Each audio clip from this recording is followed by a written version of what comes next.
Craftsman Days are here at Lowe's with big savings on the tools you need. Save $100 on the Craftsman V20 6-Tool Power Tool Combo Kit, now at $199. No matter what the project is, Craftsman's high-quality, high-performance products empower you to build on. Stop by your nearest Lowe's store and check out the full line of Craftsman tools today. Valid through 6/18 while supplies last. Selection varies by location.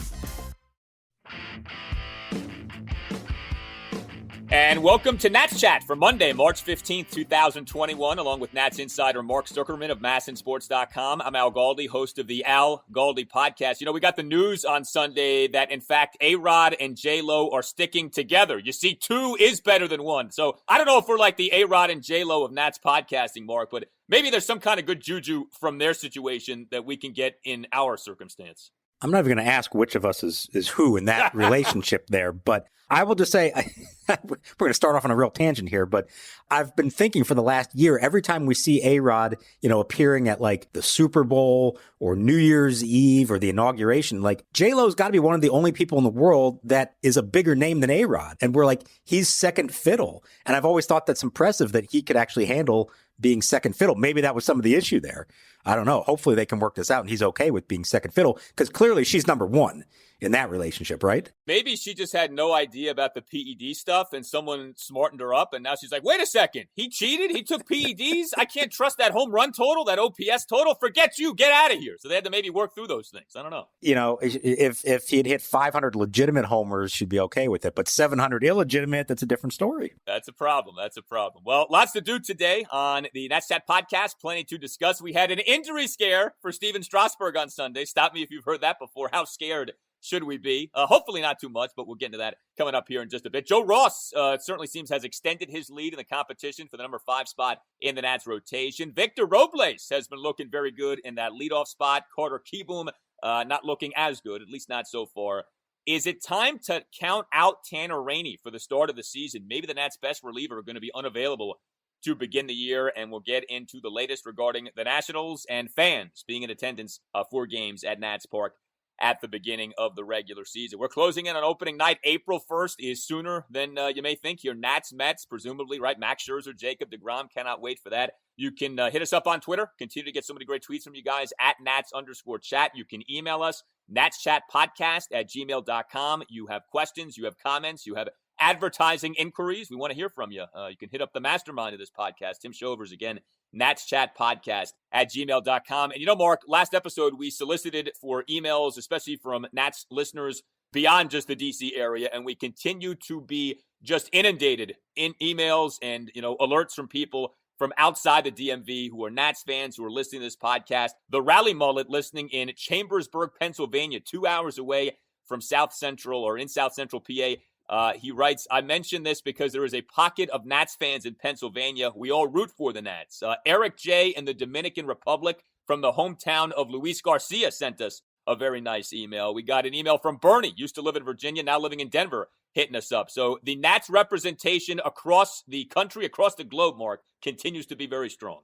Like we've been saying all along, it knows no bounds. And my wife has given us a new challenge. She heard the podcast where we were talking about North Korea, trying to break through there. She has an even greater challenge for us. She'd like us to get a listener on the International Space Station. Do you think we can do that? Can we pull that off? I don't know. We can try. That would be a big step for us if we can get off the planet, But I think it's doable. I think it is possible. There've got to be Nats fans up there in weightlessness. I think we can do it.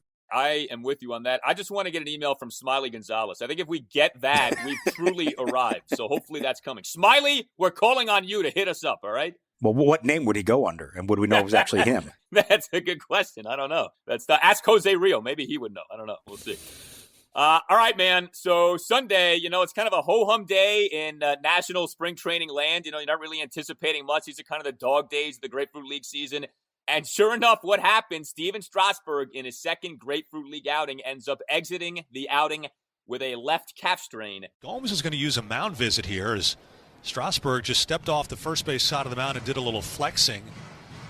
Like he might have a cramp or something in his leg. Now the entire infield's going to come in and around Strasburg, and Gomes is going to signal to the dugout. What do we know? What we know It was initially pretty encouraging as far as these things go. Strasburg was not believing it was too serious. He said he really just felt it on that one last pitch that he threw in the third inning, a curveball. Calf grabbed me a little bit, and luckily the reports and stuff from the doctor is nothing major. If you've seen the video of it, you can see he just kind of lands a little awkwardly on his left foot. He kind of hops a little bit, kind of testing it out. Trainer came out to talk to him, and Davey said it was no real conversation. They just wanted to find out where it was and then obviously get him out of the game because it's spring training and you're not going to take any chances there. Now, Strasburg is saying, hey, this is a real game, certainly a big game late in the season, postseason. He'd still be pitching through it. I think that's what they always all want to say. And ultimately, they're not the ones making that decision. But the doctors checked it out, didn't feel like it's anything that needs any kind of long-term rehab. He described it as day-to-day. I think the key is going to be he's going to get up on Monday morning, see how it feels after a night on it. And now they can decide, okay, can he just stay right in his normal routine post-start, or do they need to start pushing anything back? And that's where it gets tricky because we're at a point now in spring training where there's not a whole lot of time left to fiddle around with rotations and pitching schedules. They're going to need to know by Monday or Tuesday, is he good to go? And if not, they're going to have to make some pretty significant adjustments. Yeah, I mean, kind of the shame of this is that Strasburg was looking good again. His final line is 2 1/3 scoreless innings, 4 strikeouts versus 1 hit, a double, and a walk. But, of course, he ends up exiting the game due to this ailment. Now, the labeling was left calf strain. We know how this can go with Nationals injuries and the labeling, and what is called one thing one day could be called something different the next day. But as best as we can tell, this was not a cramp because we know Strasburg has a history of these cramps. This was in fact some kind of a strain. So he referred to the fact that he's had cramps before and tried to pitch through them and described this as something different than that. And he knew it was something different. Now, whether that means this is better or worse, I'm not sure. But you could sort of see the way he reacted to it. It was a different thing. And it was specific to that one last pitch. He was insisting on that this was not something that he was feeling building up over those 3 innings. It was just that one pitch, probably landed a little awkwardly, and they'll go from there. So, I mean, look, I want to tend to not be too concerned here and believe that it's not a big deal and they're being, very careful with it. But like we're always saying with Steven Strasburg, the key isn't so much how does he look when he's pitching? And even, what happens to him after that start? It's 5 days later, is he taking the mound again? Is he able to come back and pitch and have no problem? So it's one thing for him to come back and maybe 5 days from now he's on the mound again and everything's fine. Okay, that's great. But then we still need to see it again 5 days after that to know for sure. And now you're talking about the end of spring. So this isn't going to be something that we're never going to be asking him about it again. Even if he's back on the mound in 5 days, it's going to be on everyone's mind. And so, we're getting close to that point where it's at least going to be a question mark going into opening day. Doesn't mean it's going to affect him, but there's not really enough time for him to go make multiple starts and say everything's fine. And then this is no longer even a concern of anyone's. Yeah, it's amazing, right? Because he makes just the 2 starts last year due to the carpal tunnel neuritis. That, as best as we can tell, has not been an issue at all so far this spring training. Like the surgery last August went well, and it seems like the problem is in the past, and he looks good with these first 2 outings, but then he can't even make it through a second outing without dealing with some kind of ailment again. And I mean, everyone knows this is kind of how it's gone for Strasburg in his career. When he's healthy, he's quite good. He just hasn't been healthy nearly enough. He had the very good 2019 where he was durable and, of course, won World Series MVP. Prior to that year, previous 4 seasons, 15 through 18, an average of just 24 starts per regular season. Like, he misses time and he misses chunks of time year in and year out. Let me ask you this, because I've thought about this, right? You try to think about, okay, what's the path by which the Nats are back in the postseason in 2021? Can the Nationals realistically, in your mind, make the playoffs if Strasburg doesn't have a mostly healthy quality season in 2021? Or does he have to be mostly healthy and good in order for the Nats to get back to playing in October? I think it's hard to imagine them making it without him making at least, say, 25 starts or so. If he's missing more time than that, they're dipping into their pitching depth. I mean, at that point, it's going to take Max Scherzer being Cy Young Max. It's going to take Patrick Corbin being elite. It's going to take John Lester being really good. And we haven't even seen Lester on a mound yet.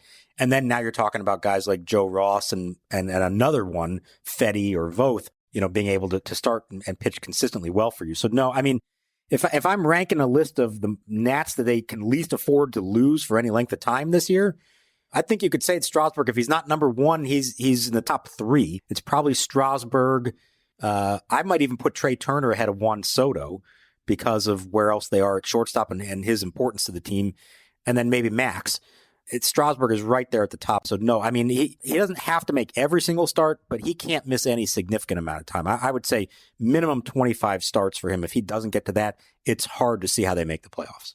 Yeah, I agree with you. And like with the Nats in 2021, they're so reliant on so many different people who could kind of go either way, either in terms of performance or health. And I think at the top of that list of wild cards is Strasburg. Like, they really do need him to stay mostly healthy and pitch well. And there's kind of a macro issue here too, which is if he doesn't stay mostly healthy or he doesn't pitch well, you're now 0 for 2 in terms of the first 2 years of this $245 million contract. And the last thing the Nats need is for that contract to become one of these albatross deals that, so many teams have dealt with in recent years, where you're paying a guy a ton of money, you got years to go on that contract, and he's not coming close to living up to it. So they need for him to have a big year, not just for this year. I think, like, for moving beyond this year, especially too, if this is going to be Max's final year with the Nats and Strasburg is going to have to become your ace moving forward, you'd like for it to be with him coming off a good 2021. So hopefully that's the case. Yeah, I mean, look, we're kind of talking nightmare scenarios here, and hopefully that's not what we're talking about the next time we're on the air with you guys, and maybe he is fine and comes back, makes his next start, and this is just an afterthought. But like I said, with him, it's just always in the back of your mind. It's in a way that's not with other guys. Even with Scherzer, who has dealt with his share of issues over the last few years. But it feels different. When it happens to him, you kind of know it's a really serious thing, and there aren't those kind of little nagging things, and he pitches through a lot. And with Strasburg, you're just kind of always on the edge of your seat, hoping that whatever he might deal with isn't the next thing that's going to cause him to miss any significant amount of time. He proved so much in 2019 to try to put that reputation to rest. Hopefully that will be the case here again, and we're overreacting to this. But I learned a long time ago when I started in this business, you can never underplay an injury. Unfortunately, very often they end up being more severe than it looks initially. Hopefully it's not the case here, but you can't just gloss over it.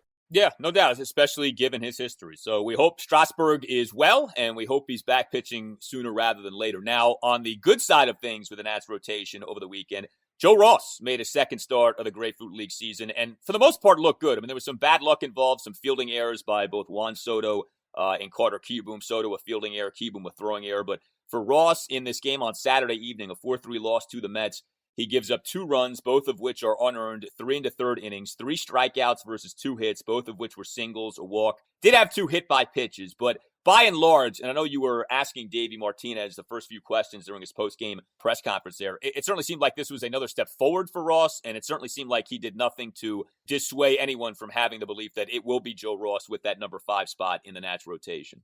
Yeah, the way that I approach this going into the spring, and I think it's only been confirmed ever since, is that this is Joe Ross's job to lose. They would like, ideally, for him to show that he is the guy for the job. And everything he has done so far suggests that he will be the guy for that job. He's number 1, he's healthy. Number 2, he doesn't appear to really be rusty after sitting out the year. The pitches appear to be effective. He's building up the pitch count. The velocity, I think he was at 95 at one point in that game. He struck out Francisco Lindor on sliders a couple times. That's a big deal for him. That's kind of his wipeout pitch. So these are all good signs. Now, that's not saying that Joe Ross is poised for a breakthrough season based on a couple of Grapefruit League starts. But if the question going into this was, okay, with 2 weeks to go in camp, is the 5th starter's job still up for grabs, or is it a concern? I would say no. I think it's pretty clear that barring something happening now, that Joe Ross is going to be in the rotation and that he will have earned it, not because it's going to be by default, but that he has actually gone out there and shown that he's ready to be this guy that they've always believed he could be. Now, another kind of sneaky thing from that game on Saturday evening was that one of the guys in this 5th spot rotation competition, Eric Fetty, pitched and actually looked pretty good in relief. 1 run, 3 innings, 4 strikeouts versus 2 hits, no walks, and a wild pitch. Assuming Ross gets that 5th spot, is it a given that Fetty is in the bullpen to begin the season? Where would we be with Austin Voth? Like, I guess what I'm asking is the 2 guys on the outside looking in for the 5 spot, are they definitely in the bullpen to begin the year or not necessarily, in your opinion? I think it's going to be an interesting roster question when they get down to the end. And really it boils down to probably like that last 26th spot on the team. I think one of them for sure is in the bullpen as a long reliever, especially early in a season when you're maybe a little concerned about starters not going as deep into games. you want to have somebody that can give you length. So I do think one of them is there. The question is there room for both? It probably only happens if they keep like a 9-man bullpen, which is possible with a 26-man roster. If you don't feel like you need that extra bench player, that maybe you would keep 9 relievers, in which case maybe they both make the team. The problem there is, yeah, it's a nice insurance policy to have if somebody gets knocked out early, or you got to, whatever situation that you need on back-to-back days, you need long relievers. But generally speaking, you're not going to need those guys a lot, certainly if things go well. And then what ends up happening is these guys are not on a regular 5-day routine. They're not building themselves up so that when the day does come that you need a fill-in starter because somebody else is hurt or you have a doubleheader or whatever else it might be, they're not really on a normal starter's routine. And I think ultimately that might be more important than having that extra guy in the bullpen just in case of emergency. So I think it makes more sense to keep one on your staff and have one of them starting every day at AAA, although the AAA season is not going to start right away. That's a whole other issue. But somebody needs to be pitching every 5th day and being stretched out as a starter in case they're needed. And to me, Fedde is the more likely of the two for that to happen because he does have an option left. Austin Voth doesn't. So we mentioned the bullpen, and we also mentioned, hey, we're getting closer to the start of the regular season. Nats have already made their first batch of cuts over the last few days here. Tanner Rainey, who, I don't know that he projects to be the Nats' top reliever. That's probably Brad Hand, but if it ends up being that Rainey proves himself to be the Nats' best reliever in 2021, I don't think anybody's going to be shocked by that. But he's still dealing with this muscle injury.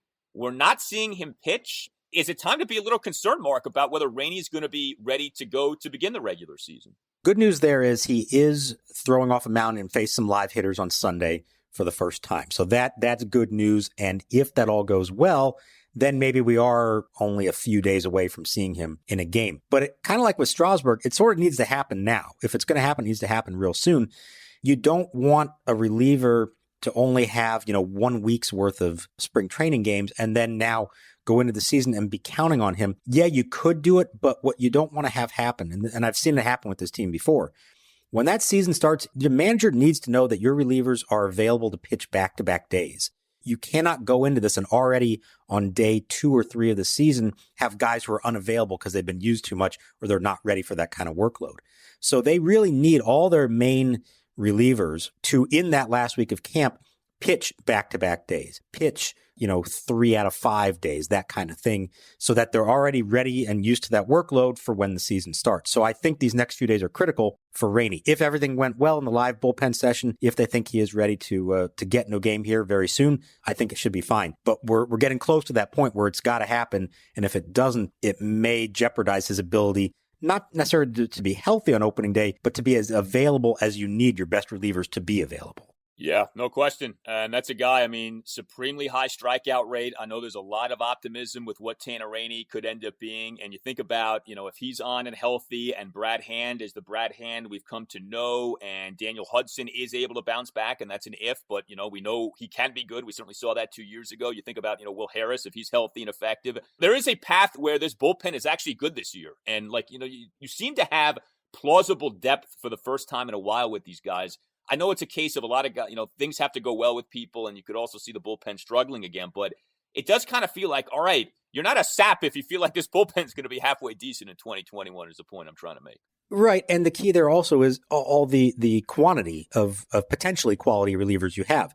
Now, in a perfect world, you got 5 guys that you can count on, and they're all great. Well, we all know that's more likely not to happen. But if you have a pool of that many candidates, and then one of them is hurt or ineffective, one of them, hey, just doesn't have it or is having a rough year, then at least you still have other options. And the problem that they've run into the last several years is they went into a season counting on, 3 guys maybe, and then 1 or even 2 of them blow up and either are hurt or totally ineffective.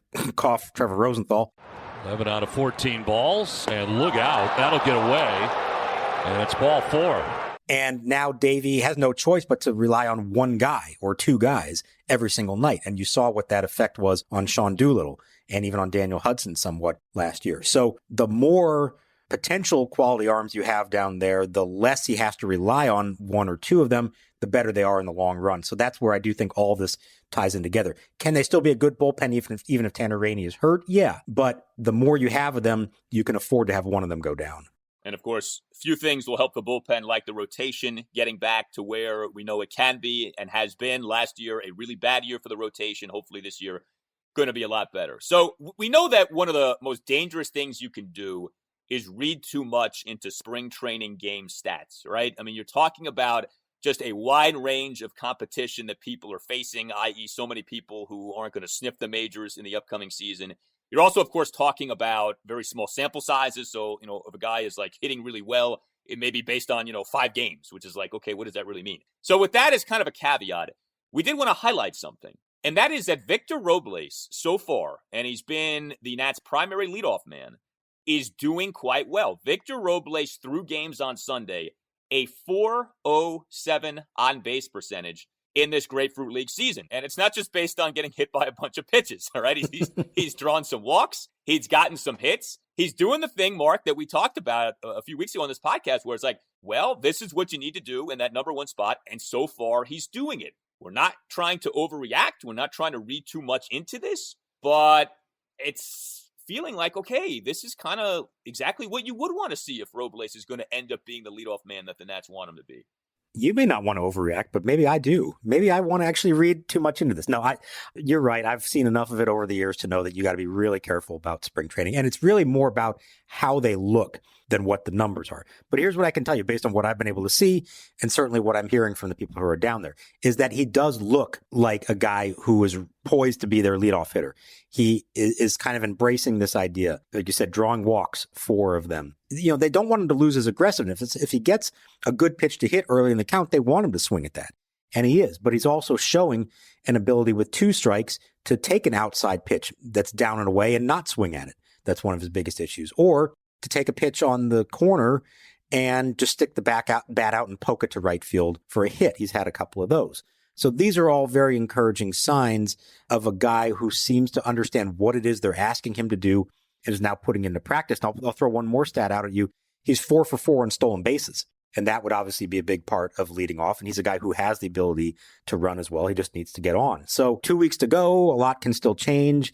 It's still relatively small sample, but it was clear to me coming into this that Davies' preferred 1, 2, 3 was Robles, Soto, Turner. And so far that has worked. And my belief is that unless it falls apart here in the next couple of weeks, this is what we're going to see to open the year. Now, it's then up to them to actually be able to do it when it counts. But so far, the signs are pretty positive and suggesting to me that this isn't just let's take a look at this in spring training and give it a try. It's, okay, this could actually be what we do. And I think they're pretty satisfied with the results so far. In terms of the fielding, I mean, we all know the story with Robles. Excellent defensively in 19, really saw the defense plummet in 2020 due to the change in his body type. He bulked up and really harmed him defensively. We haven't seen or heard much about how he's looked defensively so far. What have you been able to gather in terms of how he's doing in that regard? It definitely seems like improvement there. He's made a couple of diving catches, including one that he was coming in on Sunday. That was a real issue for him last year. The ball's in. He just couldn't get to them in time, and he made a nice one on Sunday. Again, it's spring training. You're only going to get so many opportunities to make, above average plays, but everybody down there says that he looks like his 2019 self physically, and that should be a good sign, moving forward. It's such an underlying fascinating question to me about this coming season is, at the end of this, are we going to say, boy, 2020 really was the anomaly? Or are we going to say, no, there actually were some indications there of larger issues, good or bad? In the Nationals case, they really want to believe that 2020 was the anomaly, and Victor Robles would be very high on the list of guys who wants that to be the case. Yeah, man. I mean, to me, it's not unlike the Strasburg thing where it's not just about 2021, but it's about moving forward. What do you have in Robles? Like, if you have a stud center fielder, a guy who's going to be a defensive stalwart for years and an above league average batter, that is so precious. Like, that is such an outstanding commodity to be in possession of. That would be great. But if he's going to be, as I've comped him to, if this is another Michael Taylor or Danny Espinosa situation where he's good defensively, but the bat leaves a lot to be desired, then that's a different story. But if you've got yourself like a franchise caliber center fielder out there, I mean, that is a game changer. And with him and with Soto, and if you lock up Trey Turner, like, that is a beautiful foundation to have from a position player standpoint for years to come. So it's a big, big year for Robles. Think about this historically. How many center fielders have they gone through? I mean, they've never really consistently found that guy who could anchor that position for years and years. They've had good seasons, like Denard Span was good for several years. Then he dealt with injuries. They tried Michael Taylor there. I mean, they've had so many, and they all kind of fit the same prototype, that sort of fast leadoff guy, good speed, and very few of them have actually lived up to what they were trying to make them into. Maybe Victor Robles actually will be that guy who lives up to it. Yeah, and we hear all the time in baseball, right? You want to be strong up the middle. If you have moving forward, I mean, we'll see about catcher, right? But Trey Turner at shortstop, eventually, hopefully, right? Luis Garcia at second base and Robles in center. You could do a lot worse than that. Like, that's a pretty nice thing to have going up the middle moving forward. And then a guy named Juan Soto in right field, who's not too bad either. Yeah, you could make hay with something like that, no doubt.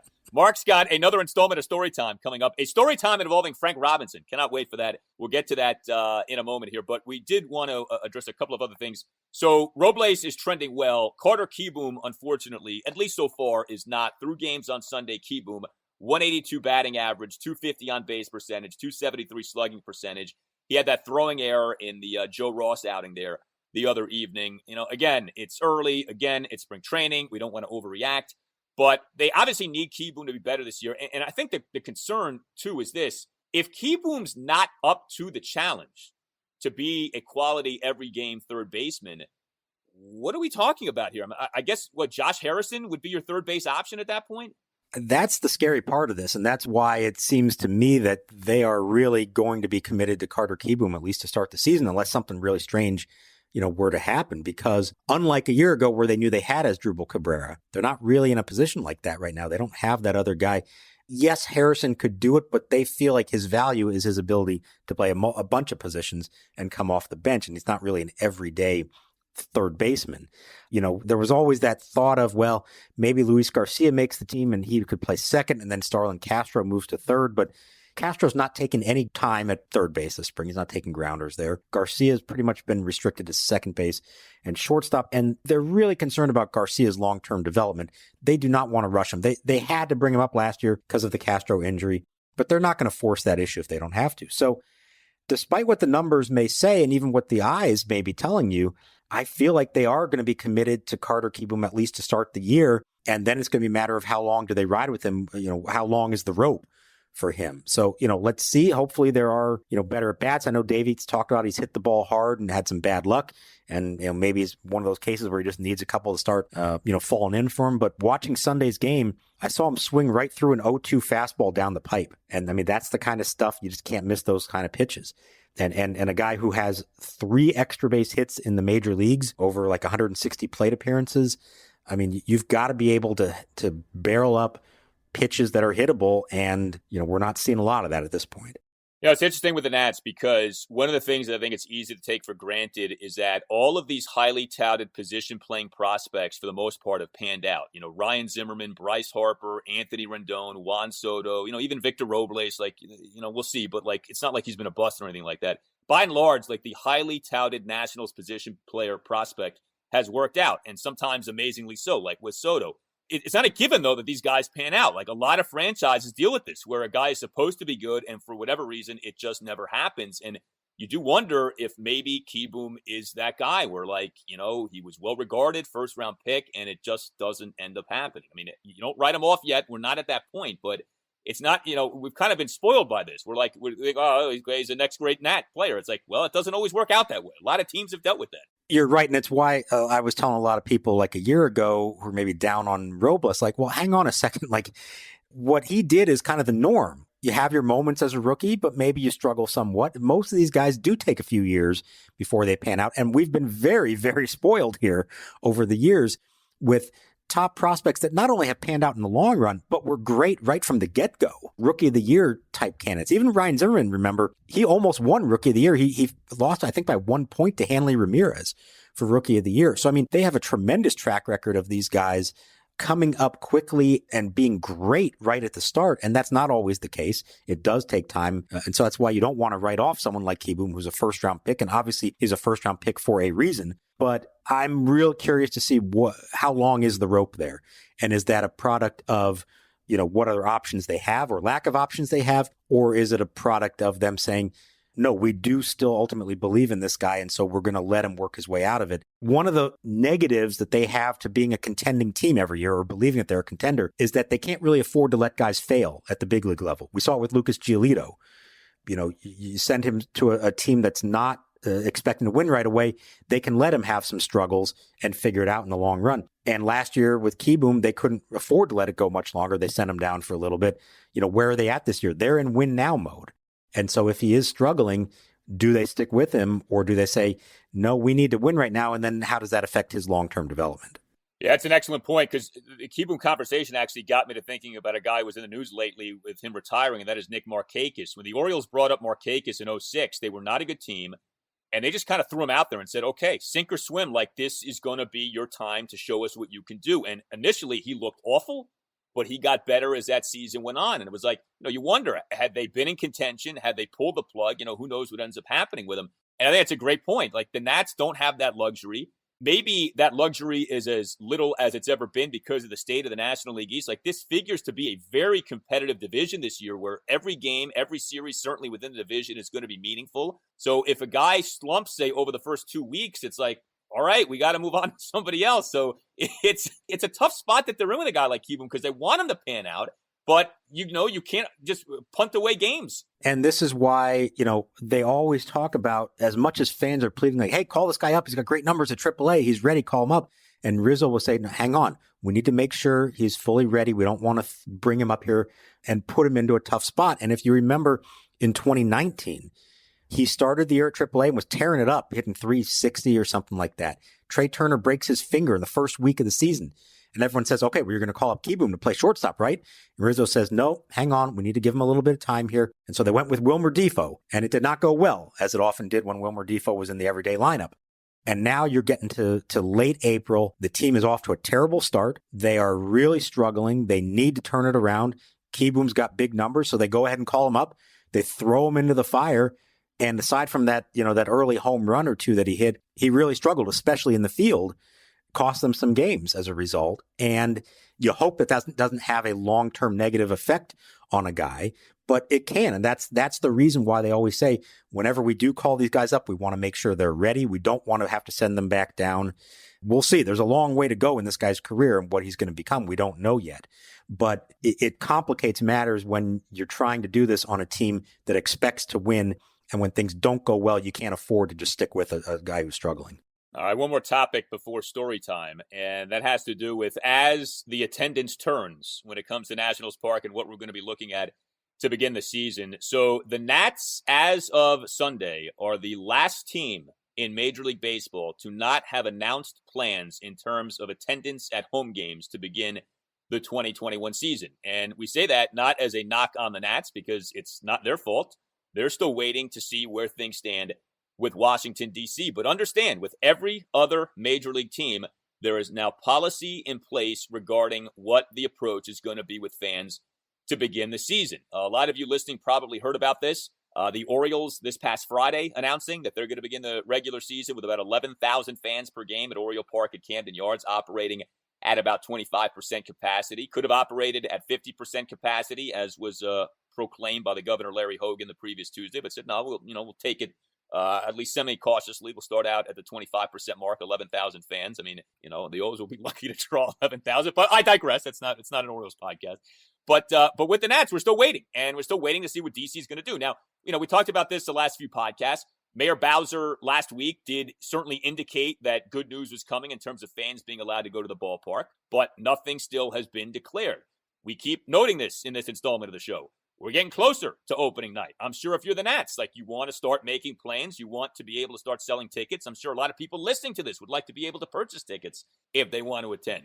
What are we thinking here, man? I mean, are we going to hear something in the next few days or what? Is this is the drama going to be prolonged into the next weekend here? I think one way or the other we're going to have to hear here in the next couple of days. They did say in their letter to the Nationals. Now, remember, they actually did formally send the Nationals a letter denying their request to have fans, but then said we will revisit this in mid-March. Well, it's March 15th. So I think we've reached the middle of the month. So I think we're in the next day or two going to need to know one way or the other what the answer is. And I said all along, I was interested to see what the other cities did, and not the jurisdictions that have been more open all along, like Texas and Florida, but what the other cities and states that have been more restrictive over the last year, like California, like Chicago, and Seattle, and a few others. And they've all, it's not that every team has officially announced, and there's still a little bit of gray area of how many they'll be allowed, but the governments of all those places have said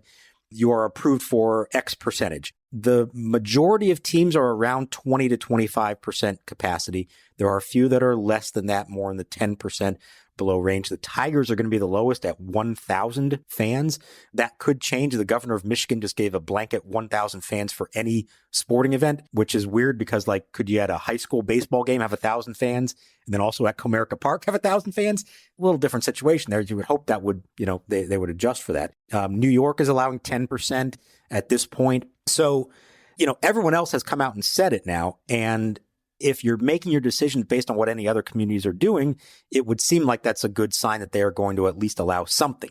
But as we've seen from the beginning, DC operates as its own entity. It has the right to do that. The numbers in the district in terms of the virus and the spread of it has been pretty good relative to the rest of the country. And I'm sure the decision makers believe that the restrictions they've had in place have had something to do with that. And, you don't want to risk causing a major outbreak now as we're getting very close to the end of this. So there's a lot of issues to resolve here, but I do think one way or the other, they need to know in the next day or two so that they can start making preparations for it. And my fingers are crossed that they're going to allow at least some number of fans to start the year, and then you gradually build up as it goes along.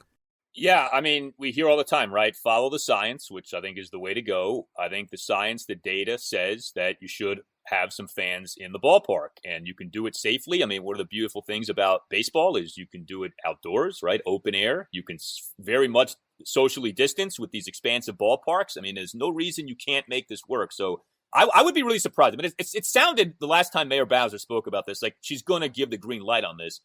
I guess it's just a little curious, like why hasn't it happened already? And, I know we got into this the last time. There is a history here with the Nats in D.C. and the pandemic and, what happened with Juan Soto and, for a while there, that drama about would the Nats be able to hold games at Nationals Park in 2020. If the Nats don't get the green light to have fans opening night, I think you're going to have some real issues. I mean, the Nats would be furious, and I think they'd have every right to be. Like, no one's saying allow 40,000, but, I mean, can you do 2,000, 5,000, 10,000? Like, I don't think it's unreasonable. This area's done a good job of the pandemic, all things considered. I think people should be trusted to continue to do a good job, and hopefully that's the case. So we'll see. Yeah, I think so, but you're right. There is history in that relationship between team and city, and the relationship would probably be damaged if the Nationals are not given at least some authority to have fans to start the season. All right, so one of the great characters the Nationals have had, and of course he wasn't just a character, he's one of the greatest players in the history of the game, but Frank Robinson, the first manager for the Nationals franchise upon it coming to D.C., You must have like a book of stories from Frank Robinson. But as we get into another installment of Storytime with Mark here, what's a good like Frank nugget you can drop on us here before we call it a show? Yeah, I'm sure we'll get to many of these throughout the course of the season. I've been trying to pick out spring training stories to start out with here because we are in spring training. And let me just start by saying that we've been very fortunate, as many managers as the Nationals have had, they've all been great to deal with from a media standpoint. I've enjoyed getting to know them all. They all have different personalities, different histories in the game, but they've all been really good to deal with. But I've always believed that, whenever my career is done, whenever that day comes, I'm going to look back and say, man, I got to be with Frank Robinson every day for 2 years. And as a true highlight, maybe the highlight of my career, it was really a special thing to get to know him. And because it was brand new in the city, what it meant to the franchise to have him as their manager. Now, that said, Frank knew how good of a player he was, and he wanted everyone else to know how good of a player he was. This is, one of the greatest of all time. There's no debate over that, but that meant something to him, that he wasn't just any old guy. He was the Frank Robinson. And so this story comes from spring training, and this is back when there were still some interest in the team in Montreal because they were still new. And so there were actually some Montreal reporters who came to spring training that first year. And I remember one of them in Frank's press conference asking him or saying, hey, Frank, I was wondering if I could ask you about Gary Carter. And Frank kind of gives a look like, what do you want to ask me about Gary Carter for? former Expos great. And the guy says, well, he's a Hall of Famer. You're a Hall of Famer. And Frank interrupts him. And he wags his finger and says, He's in the Hall of Fame. I am a Hall of Famer. Okay. Now there's a little silence in the room as we're trying to figure out, wait, what did he just say there? It's like, you say that again in your head. He's in the Hall of Fame. I am a Hall of Famer. And here's what that means. Yeah, there are a bunch of guys who are in the Hall of Fame and they get in, for their reasons. And in most cases, they are worthy of it. But there are a few, like Frank Robinson, who believe that they are in a different class of Hall of Fame. They're the first ballot guys. They're the no doubters, the inner circle, whatever you want to call it. And even among the Hall of Famers, there's maybe a little bit of class system there. And Frank wanted to make it known. I don't know what his thoughts on Gary Carter as a player, as a person, any of that was. But he certainly believed that he was in a different class than Gary Carter, despite the fact that they were both, have their plaques enshrined in the same room in Cooperstown. That is vintage Frank Robinson. Now, did he stare down the guy the way Frank once stared down Mike Scioscia, or did that not happen? No, we kind of quickly moved on to the next subject, and it was almost one of those, like, everyone paused, like, wait, what did he just say? And it took you a few seconds to figure it out. It's like, okay. All right, Frank, I see where you went there with that one. Again, he loved to have that gruff exterior, and he described himself as the intimidator. And when he needed to be, especially on the field, he was. But deep down, he was a softie. And he actually wanted, especially when it came to members of the media, he wanted you to be able to kind of give it back to him a little bit. He did not want people to fawn over him. Oh, the great Frank Robinson. Like, he knew he was great. He didn't need you to tell him that he was great. He wanted you to actually be able to kind of take a punch and give it back a little bit. And I learned that from our good friend Tom Lavero, who had covered him in Baltimore years before that, and had told me when I was starting on the beat, listen, Frank's going to try to intimidate you, but he wants to see, can you take it or not? And it's a tough thing for a young reporter to do. But, hopefully I showed it, and certainly over the course of those 2 years, got to kind of break through that barrier and had a really nice relationship with him. Gary Carter is a worthy Hall of Famer, by the way, just for the record. But, it's funny hearing you talk about how Frank would talk about himself, because I don't know if this is abnormal in terms of the frequency with which the Nats have had managers like this, but Frank Robinson, Davey Johnson, Dusty Baker, they all, you could tell, were very proud of their playing careers. And rightfully so. They all three of them had very good playing careers. But they would let you know about things they did. They would let you know about their experiences. Like, it always would kind of come back to them when they would talk about things, especially with Dusty and Davey. Like, they had a way, it seemed to me, I mean, you dealt with them far more than I did, but they had a way of kind of flipping and framing things so that it's somehow related to something they experienced when they played back in the day. The number of stories that, actually both of them, that Dusty Baker told and Davey Johnson told about Hank Aaron. Well, Hank once told me, or when I was playing with Hank, because they both had in Atlanta at different points in their career. Yeah, no, they absolutely would love to reference that stuff, and they wanted you to know that, hey, they've been through this before. There's nothing that's going to come up now that they've never experienced before. And I think they also both got a kick out of, and at times would be frustrated with the fact that some of their players didn't even know what kind of players they were when they were in the league. That Frank had told the story about, I think it was a foreign player, maybe from the Dominican Republic, who kind of like was talking back at Frank, like, hey, what do you know about anything? And Frank kind of looked at him, and one of the teammates said, like, he played. Like he's in the Hall of Fame. He's a Hall of Famer. And the guy had to go look him up and didn't even realize that his manager was one of the, 10 to 15 greatest players of all time. And just maybe some of today's players don't really quite appreciate the history and understand what their mentors had been through. Yeah, well, Frank meant a lot to the franchise. I know it didn't end in the best of ways, but that 2005 season, especially the first half of that 2005 season, 50-31 over the first 81 games with that roster. Okay, that was not a 50-31 roster. I remember the run differential was putrid too, and they went 50-31. That is good managing when you can take a team like that to 50-31. He never got enough credit as a manager. So, he never made the playoffs as a manager with all his teams, but in almost every case, his teams outperformed what they were expected to do. He received Manager of the Year votes, I think every team that he managed for, at least one of those years, he received votes for it. He did have a way of getting more out of his teams. He was never blessed with a great roster anywhere that he managed. And I think he probably deserves more credit. We don't think of him as being a great manager, but I think he deserves more credit than he gets. I'm with you on that. You tell us what you think. Hit us up on Twitter @Nats_chat. Keep the feedback coming via email. We want to know where you're listening from. The international representation for Nationals Nation really has been impressive. Intergalactic. Intergalactic, that's right. If do as Mrs. Zuckerman wants. We want representation from the universe, from the space skies at some point here. But natschatpodcast@gmail.com. For advertising inquiries, hit up the man behind all of this, the great Tim Shovers. Again, natschatpodcast@gmail.com. For Mark Zuckerman, I'm Al Galdi. We'll talk to you next time on the Nats Chat Podcast. There's Frank Robinson and Mike Soja having some words. Look at this. Mike's hot, so is everybody else. Will Cordero is pulling Mickey Hatcher away from the pack. But Frank Robinson thought Brendan Donnelly, even before throwing a pitch, even before warming up, he wanted the umpires to check the glove.